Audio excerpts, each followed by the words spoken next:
Coming up on Marriage Today with Jimmy and Karen. Two dominant people can't marry each other because there would be a murder quickly. Okay. You know, two very passive people can't marry because they would starve to death because they can't decide where to eat lunch. And so, you know, you always marry to your level of emotional health. Health marries health, unhealth marries unhealth.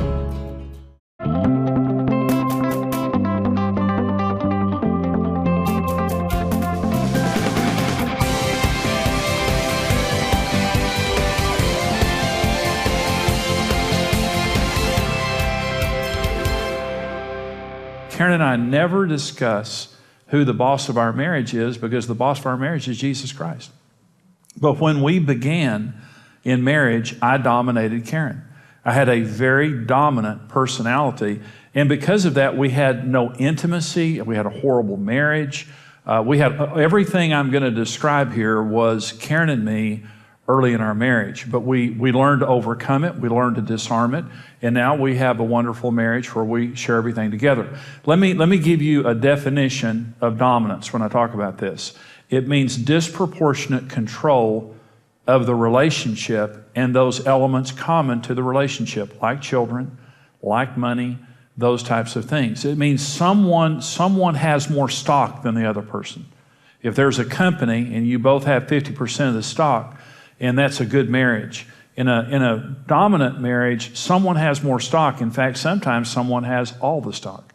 And 100% of the decisions are made by one person. If you can picture a dollhouse, and you crank the lid back on a dollhouse and you're looking down into a dollhouse, a good family, you know, a functional family, what you'll see is you'll see two big rooms in this house. And that's mom and dad. Mom and dad have the same size rooms. And then when children are born, they really don't have a room. They don't really get to say anything related to the family. As they get older, we may talk to them about where we go on vacation or where we go out to eat tonight or something like that. And then the older a child gets, we're trying to help them to grow up as a responsible adult. So we give them a little bit more voice in the family. So they have a room. And, you know, they get 14, 15, 16, 17, 18. Their room grows. It never gets nearly as big as our room. But then when they're 18, we kick them out of the house because they get real opinionated. And so we want them to leave at that point. You know what I'm talking about? So one of the things they notice in research is in equalitarian homes, the children lack ascendancy. And that means they don't know how to achieve properly. They don't know how to ascend socially because they didn't watch it. The number one best homes, according to research, are male-led homes, where the husband treats the wife as an equal, but he initiates the well-being of the home. See, one of a woman's deepest needs is leadership, not dominance. Women want their husband to initiate the well-being of the children, the discipline, the spirituality of the home, the finances of the home, and the romance of the home. Women want their husband to be the loving initiator of the home with them being an equal. That's what makes women feel most secure and most well taken care of. And when children grow up in a home where they have a father who is a loving leader of the home, treating his wife as an equal, the children are most emotionally healthy and they have ascendancy. They understand what leadership looks like. They understand what it's like for someone to take the initiative. Okay, so if you don't have a male-led home, the next best is an equalitarian home. But other than that, when you have a male-dominated or a female-dominated home, you're going to have dysfunction within that. So let me explain something to you. You always marry according to your level of emotional health. Health marries health, unhealth marries unhealth. There's always a balance to it. When Karen and I met, I never had an insecure day in my life. I was the class clown. I was, popular. I was confident. I had too much ego, way too much ego. I thought I was God. I've never met a person with as low self-esteem as Karen when we got married, ever. Karen was beautiful, thought she was ugly, thought God hated her. She had self-hate. I mean, literally, Karen was beautiful. I have a huge family. And I would take Karen, when we went into public, Karen stood behind me. And I would pull her out from behind me and introduce her like to a family member. And as soon as I finished introducing her, she was back behind me. It was like she was on a spring-loaded thing or something. You know, it's just like she just kept going behind me because she had such terrible self-esteem. We were the perfect match. I thought I was God. She thought she was the devil. It didn't work. It never works. This is the way God designed marriage to work. In fact, this is the way God designed marriage to work. For the man to be just a little bit more assertive than the woman, but to treat her as an equal. This is the perfect marriage. This might work a little bit with a woman a little bit more assertive, but it's not good for the male ego, but in this range right here, it's good. The further you get away from this, the worse it becomes. And sometimes, see, like with Karen and me, I could have never married a confident woman because I was too sick emotionally. I was unhealthy emotionally. I had a lot of insecurity, a lot of fear inside of me, but I masked it by being confident. And I didn't know that. I didn't understand that until I received Christ and the Holy Spirit began to do surgery on my heart and all these things began to be exposed. But when Karen and I got married, it just simply didn't work. It was dysfunctional. But I was attracted to her because she accommodated me emotionally, and she was attracted to me because I accommodated her emotionally. She needed a man with the self-confidence that she didn't have. And I needed a woman that would accommodate my ego. So we were a match, okay? Women, a very assertive woman always marries a very passive man.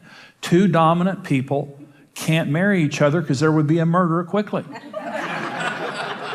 Okay? Two very passive people can't marry because they would starve to death because they can't decide where to eat lunch. And so, you always marry to your level of emotional health. Health marries health, unhealth marries unhealth. So Karen and I, see, God put us together. You might say, Jimmy, that doesn't sound like God put you together. God put us together as broken people, but God put us together as healed people. Isn't it beautiful that God can do that? So when I'm using my hands here, you're somewhere on this scale. I don't know where you are, okay? But I'm going to tell you, if you're not in this range, you have problems. There's disrespect, there's lost intimacy. And one of the things when we first got married, she would get so frustrated and she would say, you can just talk all the time. And I can't talk as fast as you. And see, typically in most marriages, there's a fast talker and a slow talker. And there's a person who's never at a loss for words, and there's another person 2 days later goes, I wish I'd have said, And so, in our relationship, I'm never at a loss for words. Karen, 2 days later will say,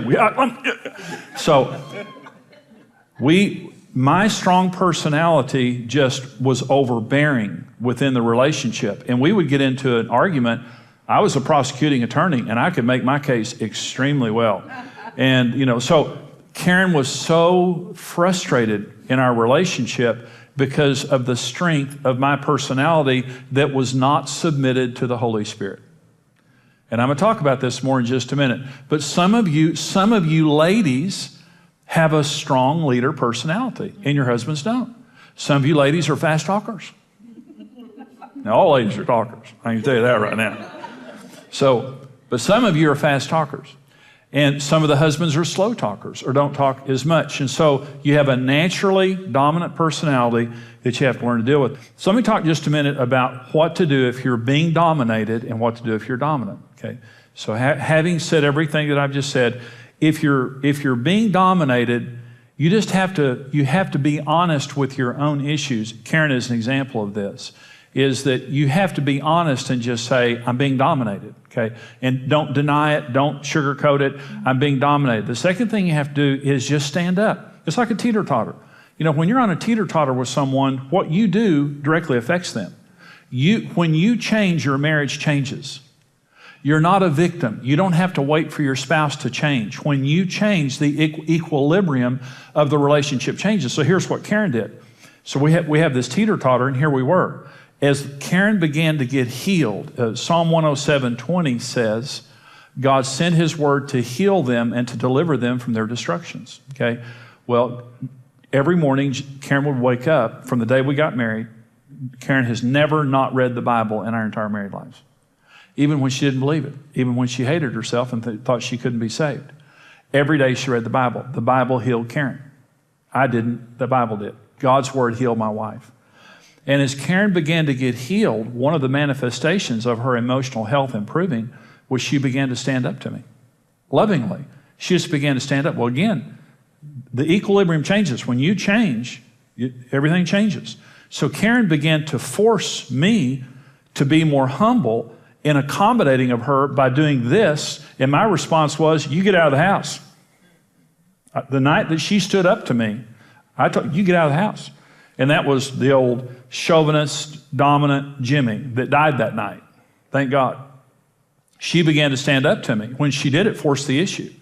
And she did it lovingly. She did it righteously, but she did it. You can insist on respect, and you can insist on having a voice.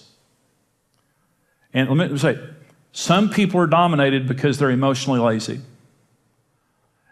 And you're being dominated, but you don't have to think. Someone's doing all your thinking for you.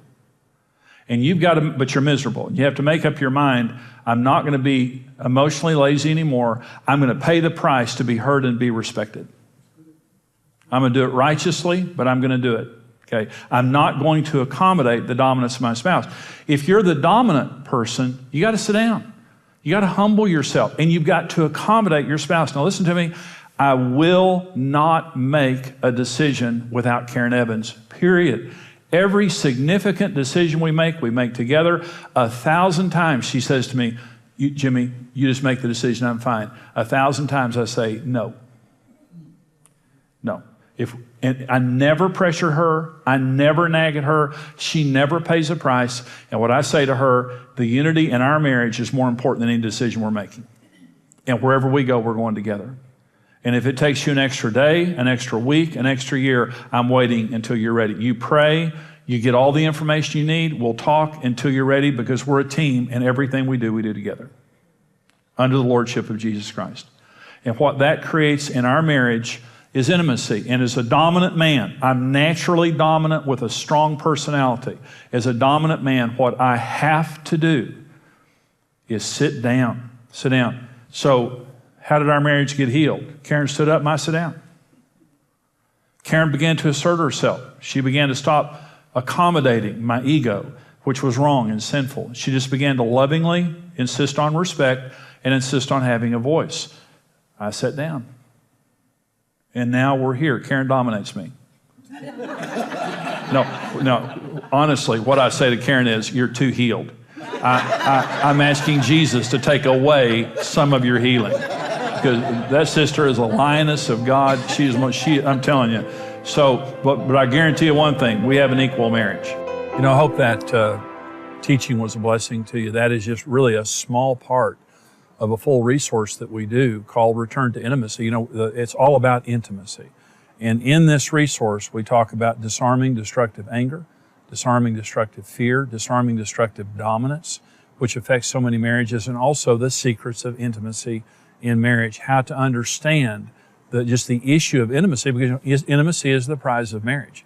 You know, we get married because we want to be intimate, but in almost all of our marriages, we struggle. We get into fights, and maybe there's division, or maybe there's drifting apart. And this is how you can build the marriage of your dreams and deal with problems that you're experiencing in your marriage. A full 4-part series. And right now, for your gift of any amount to support us here at Marriage Today, we're going to give you the full CD series, Return to Intimacy, 4-part.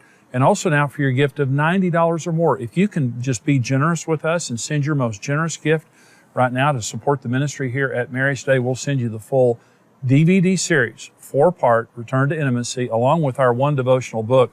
The one devotional book is just a wonderful book to read by yourself or read together on your date night or as a couple to help you build the marriage of your dreams. You can succeed in marriage. You were made for marriage. God never creates anything to fail, but we just need the right information. This will help you. Here's how you can get this. Support Marriage Today with your best gift and receive the series Return to Intimacy. In this series, you will discover how to keep intimacy thriving and growing, why fear causes us to react, and practical steps to resolving anger, conflict, and dominance. When you devalue and reject the thoughts of your spouse, intimacy is out the window. For your gift of any amount to support Marriage Today, you'll receive the entire Return to Intimacy series on CD. For your gift of $90 or more, you'll receive the series on DVD. We'll also include the one devotional book filled with 52 marriage-building devotions as a free bonus to the DVD teaching series. The word intimacy means inner closeness. That's what it means. It means close on the inside. Recapture closeness in your marriage like you've never experienced before. Whatever your situation, you can return to intimacy.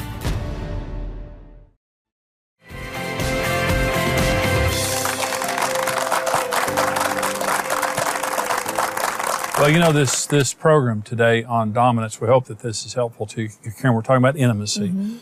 This comes from our seminar, Return to Intimacy, where we talk about disarming destructive dominance. And, you know, dominance is always destructive in a relationship, and I was dominant. I was the dominant person in the relationship. So we're going to answer some questions from some of our viewers, and I'm going to start. This question says, I am more confrontational, but my husband sometimes resents it. How do I convince him I don't want to be the bad guy? She's more confrontational, and he doesn't. Well, it's probably a lot like what you and I went through. You know, when I got healed, you sometimes like to kid me and say I got too healed. And, you're a little too healed. And so, you know, when I got healed and became more confident in speaking up for how I felt about certain things, you know, there was times that, you know, looking back, I can see, you know, and even recently, I think I did this, you know, you need to really be careful about how you're saying it, because you've always said it's your attitude that I'm hearing before your words. That's right. And so you can present something, but just check your attitude. You know, is it to enforce? Is it because you're frustrated? Is it because, you know, you didn't forgive him for something for last week and now it's coming out, you know, as you confront him about something?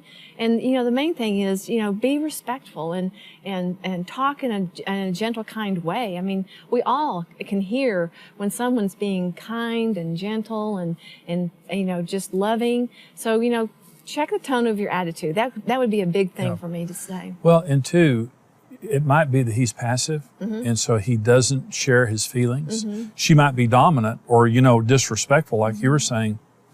So he kind of goes underground, and she's chasing him. You know, she gets frustrated, and he's quiet, and he's being passive. So she's, you know, and so in a marriage where there's not dominance, it means you're both sharing, you're both affectionate, you're both open. And when you have an imbalance, it typically means one person's more confrontational, one person is passive. And it really does drive you crazy. I mean, you're both driving each other crazy. But there is dominance, it sounds like. Yeah. But there has to be a mutual commitment of giving each other the right to complain without paying a price. Because, you know, when there's dominance in a relationship, it means you're going to pay a price. Yeah. I'm going to train you. You cross me, you know, you're going to pay a price. When there's not dominance in the relationship, it means I have the freedom to be me without you putting me down. And both people respect that. Now, Karen, we have a question. I do. This one says, my wife manipulates me by threatening separation or divorce whenever she doesn't get her way. What can I do? Well, manipulation is the right way to say it, and that is she's saying, I want this, and if you don't give it to me, I'm leaving. Well, you know, it's a horrible situation, but at some point you have to stand up to that. And if it were happening to me, what I would say is, I love you and I want to be married, but I'm not going to do what I do out of a threat of you leaving. I'm going to do it because I love you and because it's right. And if it's not right, I'm not going to do it. And if you leave me because I didn't do it, you know, going down the road, and not in the sense of I want you to leave, but I'm just not going to live my life under the cloud that you're going to leave me. And any person, the threat of a divorce, the threat of an affair is manipulation and it's control. And at some point you have to stand up to it. In fact, every person who's being dominated or controlled, and you were, and I know we have a question in just a minute about this, every person who's being manipulated or controlled, you're allowing it. Yeah. You're enabling it. And so for this man, I would say stop enabling it. And just say to her, honey, I love you and I'm not going to respond unrighteously, but if you leave me, you leave me. You know, go on.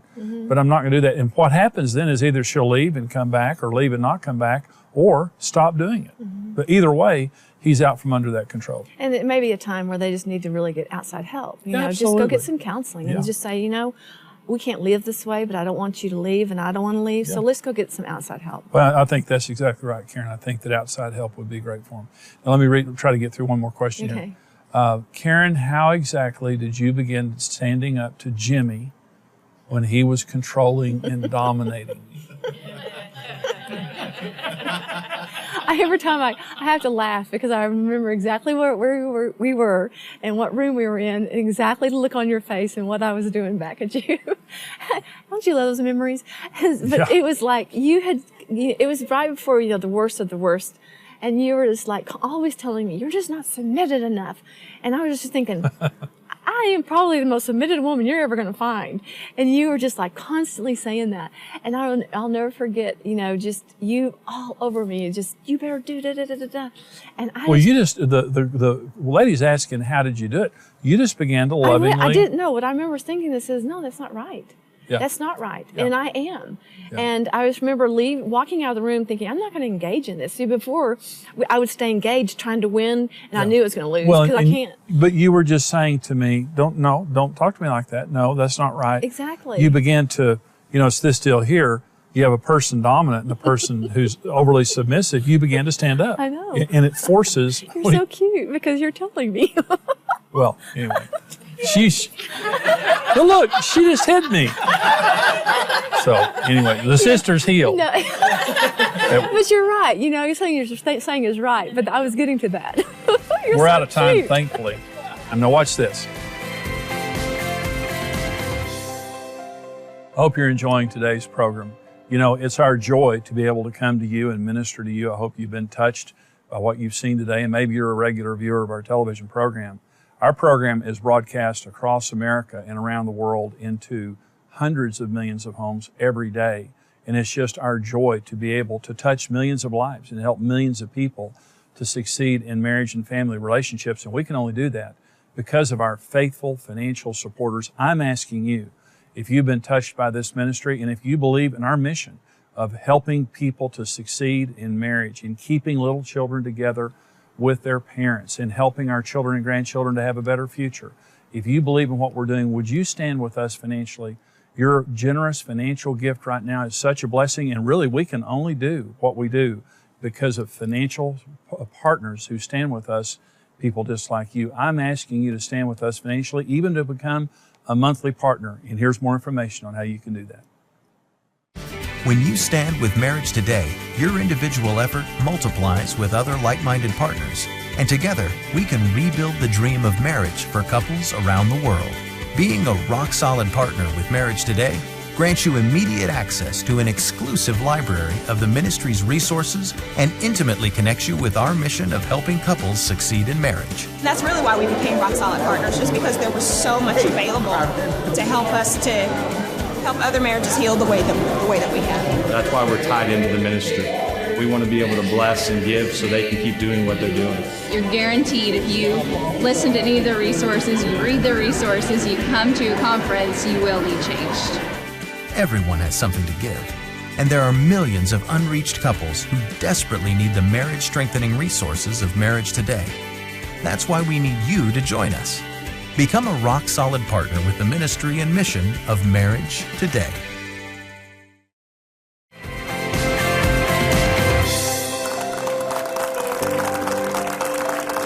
This program today is on dominance. It's on disarming destructive dominance, Karen, that when you have dominance in a marriage, and when I do the poll in seminars, I've done this all over the world, hundreds of thousands of people, asking them how many of you were raised in a home where one parent was clearly dominant over the other, 70 to 80% of hands immediately go up. And then I ask a follow-up question. How many of you believe that had a negative influence on your family?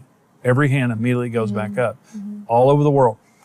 Dominance is something that always damages the relationship. It damages the sense of goodwill. It damages the intimacy because someone's being dominated. Yeah. Someone's being disrespected. It's a disproportionate control of the relationship. So when we got married, Karen, I have a naturally choleric personality. And so it was my way or the highway. And I dominated you. You began to stand up to it. Well, and I was naturally shy. So it was, like we've said before, it's easy, for a shy person to have someone kind of tell them what to do. But you didn't like it. No, and the reason I didn't like it is because I started realizing the tone and the way you were treating me. I just didn't feel like I had the respect, that I'm a part of this marriage. And I think that's what happens is you get so imbalanced that one person's, like you're saying, trying to control, and the other person feels like, why am I even in this if you just, all you want to do is control it? And so I remember, the main thing though was that if you have a personality like I was, or, you're more passive, is just to really, concentrate and ask the Lord to help you to be confrontive, but do it in a real loving, kind way. Yes. Because, anger never gets you anywhere. And the Lord says that the peacemakers are very blessed. And a person who, wants to make peace or bring peace, they come with an attitude that says, I'm not against you, but we can't continue on like this because it not only hurts me, but it devalues the person that's acting that way too, because everybody can see it, and even if, they're not recognizing it, none of us like to be around somebody who's chauvinistic or controlling or bossy. And so out of love, the best thing you can do for your spouse is to, start confronting that so that you can both be okay. Standing up, the person being dominated, male or female, because this is gender neutral, is that the person being dominated has to begin to assert themselves and to demand respect. And you just like you did, lovingly just begin. Don't become like the other person. Don't fight fire with fire. Yeah. The person that's dominant, you have to sit down. You have to humble yourself. And you have to accommodate your spouse. An example is, I won't make a decision without Karen, and I don't bully you into making decisions. And so because of that, we're partners, and because of that, we have an equality in our marriage. And I'm sorry that we're out of time, but listen, I hope this is helpful to you, because most families and most couples are affected by this issue. Thank you for joining us. We'll see you next time. God bless you. Thank you for watching Marriage Today with Jimmy and Karen. Subscribe to Marriage Today's YouTube channel for more marriage building videos and updates.